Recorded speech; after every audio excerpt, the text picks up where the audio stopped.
नमस्कार दोस्तों, मेरा नाम डॉक्टर गीतराज। तो आज हम बात करने वाले हैं मंकी पॉक्स वायरस के बारे में। उससे पहले मैं आपको एक सूचना देना चाहता हूं, जो कि कोलकाता का केस हुआ है। अगर आपको पता है इस बारे में तो बहुत अच्छी बात है। प्लीज़ स्टोरीज शेयर कीजिए और एक देश की बेटी को न्याय दिलाने की कोशिश कीजिए। जिनको नहीं पता है वो लास्ट वीडियो देख सकते हैं।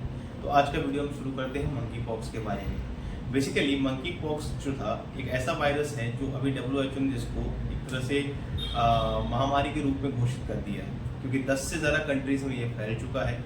और सबसे बड़ी बात है 500 से 600 लोगों की जान जा चुकी है इसके कारण। तो इसके बारे में जानना बहुत ज़रूरी है। ये एक नया वायरस है कि पुराना वायरस है? क्या इससे किसी की डेथ बड़ी आसानी से हो जाती है? क्या ये कोरोना वायरस जैसा ही है? ये फैलता कैसे है? अब इसमें जो है सबसे पहले हम बात करेंगे इसकी हिस्ट्री की, कि एग्जैक्टली शुरुआत कहाँ से होती है। 1953 में साइंटिस्ट ने एक अलग टाइप का वायरस का डिस्कवर किया, उसको डिस्कवरी हुई उसकी। ये समझिए कि उनको मिला, ठीक है ना। इन्वेंशन नहीं, डिस्कवरी होती है मेडिकल साइंस में, ठीक है। तो उनको जब मिला तो बंदरों के अंदर एक वायरस था। बंदर कौन से थे? वो बंदर जो केकड़ा खाया करते थे। जी हाँ, कुछ बंदर होते हैं जो मांसाहारी होते हैं, वो केकड़ा भी खाते हैं। उनके अंदर देखा गया कि भैया ये वायरस है और उनके अंदर फफोले आ रहे हैं। 1953 में इनका नाम मंकी वायरस इसलिए पड़ा क्योंकि ये बंदरों में मिले थे। इसका असली नाम है ऑर्थोपॉक्स वायरस। अब बेसिकली स्मॉल पॉक्स जो आया था एक समय पे, ये उसी का बड़ा रूप आप इसको मान सकते हैं। जिन लोगों को स्मॉल पॉक्स की वैक्सीन लगी हुई होती है उनमें ये कम इफेक्टिव रहता है या उनमें सिम्टम्स दिखते भी नहीं है, वो इसके रेसिस्टेंट हो जाते हैं। इंसानों में ये 1970 में देखा गया, अफ्रीका में, कॉन्गो में, ठीक है। अचानक से इस एक पर्टिकुलर एरिया में क्या होता है कि लोगों को अचानक से फफूले आने लगते हैं स्किन पे, और जो लोग हैं वो त्राहिमाम करने लगते हैं कि ये कौन सा नया महामारी आ गया है। तो साइंटिस्ट ने पता लगाया, डायग्नोसिस हुई, उसके बाद समझ में आया कि ये तो ऑर्थोपॉक्स वायरस है, यानी कि मंकी वायरस है। एक बड़े ही एरिया को इसने टारगेट कर लिया था।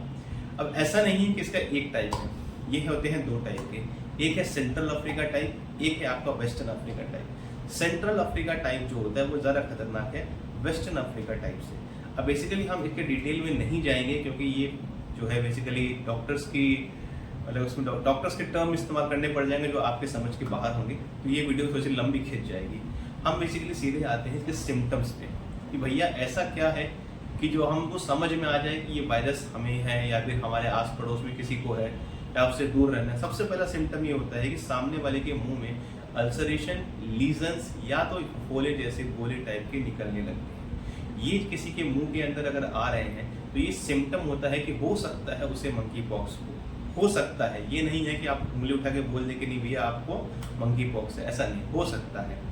सबसे पहले आपको अगर मुंह फफोले आते हैं तो डॉक्टर के पास जाना है, या तो फिक्सी डेंटिस्ट के पास जाना है जो आपका चेकअप करेंगे। यहाँ पे अगर कोई डेंटिस्ट मेरा ये वीडियो देख रहे हैं तो प्लीज़ रिक्वेस्ट रहेगा कि जब भी ऐसा कोई केस आए तो आप मास्क, ग्लव्स और पूरे प्रोटेक्शन के साथ इसको हैंडल करें, क्योंकि ये वायरस जो है ये टच से, अपने रेस्पिरेटरी मॉलिक्यूल से या फिर हमारे किसी भी कॉन्टैक्ट से फैलता है। सेकेंड सिम्टम क्या होगा? 3 से 4 दिन के बाद ये फफोले जो होते हैं बॉडी पे फैलने लगेंगे, चेहरे पे आ जाएंगे। और ऐसा नहीं होगा ये छोटे होंगे, ये बड़े होंगे, ठीक है। धीरे धीरे करके ये बढ़ेंगे।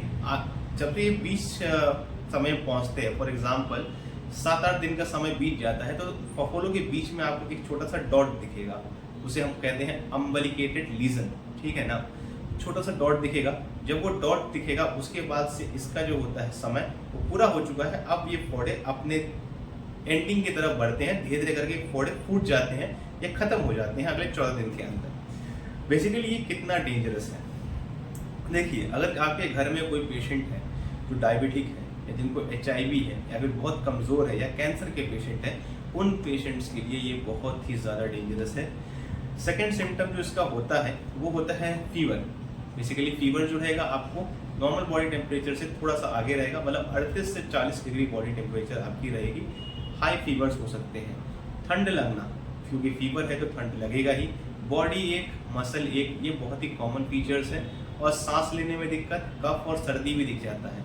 मेनली स्टार्टिंग में क्या होता है कि लोग ये सब सिम्टम देख करके सोचते हैं कि कफ और सर्दी है, और फफोले आते हैं तो लोगों को लगता है कि माता निकल आई है, जिसको हम लोग चिकन पॉक्स कहते हैं या फिर बड़ी वाली माता कहते हैं हिंदी में।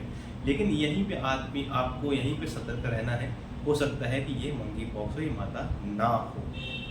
अब बेसिकली इसका ट्रांसमिशन कैसे होता है, ये फैलता कैसे है, बेसिकली दो तरीके हैं। पहला तो मैंने आपको बताया कि कोई जानवर से निकला है तो किसी भी जानवर से, चूहा, बिल्ली या फिर आपका बंदर, कुत्ता, इनसे भी फैल सकता है।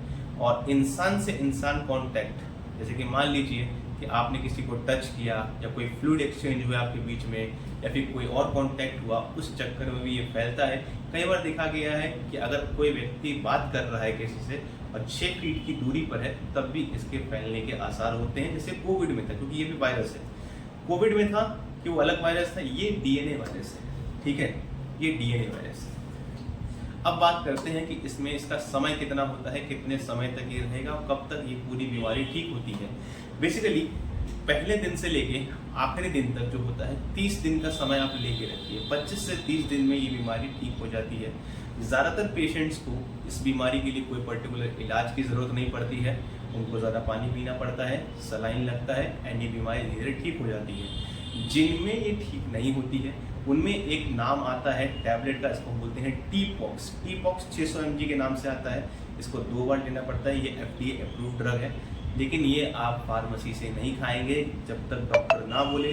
प्लीज़ इस ड्रग्स का इस्तेमाल नहीं करेंगे जो मैं बता रहा हूँ। इसकी कुछ वैक्सीन्स भी आती है जो अमेरिका में है, खासकर कैम 2000, और एक आता है जीनस वैक्सीन आता है। इसके बाद इसका जो कुछ टेस्ट होता है वो मैं बताता हूँ। बेसिकली PCR टेस्ट इसके बारे में पता चल सकता है, जैसे कोविड के बारे में चलता था। And second IgG and IgM का टेस्ट कराना ज़रूरी है। अब हम बात करते हैं कि भैया इस बीमारी से कितने लोगों की मौत हो सकती है और कितने लोग इससे इन्फेक्ट हो सकते हैं, क्या ये डेंजरस है। तो जैसे कि मैंने बताया कि जो व्यक्ति पहले से बीमार है उसके लिए बीमारी डेंजरस है। ज़्यादा से ज़्यादा लोगों में ये जो बीमारी है ये आती है, कुछ लोगों में पता भी नहीं चलता, आई है और चली जाती है। कुछ लोगों में पता भी चलता है तो 1 महीने के अंदर वो पूरी तरह से ठीक हो जाते हैं, और जो कुछ और बचते हैं उनको दवाइयाँ खानी पड़ती हैं। तो ये इतनी घातक नहीं है कि किसी व्यक्ति की आराम से जान ले, नहीं, इतना घबराने वाली बात नहीं है, लेकिन प्रोटेक्शन रखना है। बीमारी फैल रही है, हो सकता है आने वाले समय में कि इसका कोई नया वेरिएंट आए जो इससे भी ज़्यादा खतरनाक हो, ठीक है, क्योंकि पहले आप देख ही चुके हैं कोविड में कि वेरिएंट पे वेरिएंट आ रहे थे। ये अभी फैलना शुरू हुआ है, अब इससे कुछ कह नहीं सकते, तो हो सकता है कि आपको वेरिएंट देखने को मिले। तो आज का वीडियो बस इतना ही था। अब इसके आगे प्लीज़ मैंने आपसे रिक्वेस्ट किया, उस पर ध्यान दें, मेरी वीडियो जाके देखें लास्ट वाली, और प्लीज़ जो कोलकाता में घटना हुई है उस बारे में स्टोरीज लगाएं, अवेयरनेस फैलाएं कि इंसाफ तो चाहिए, इस बार तो चाहिए।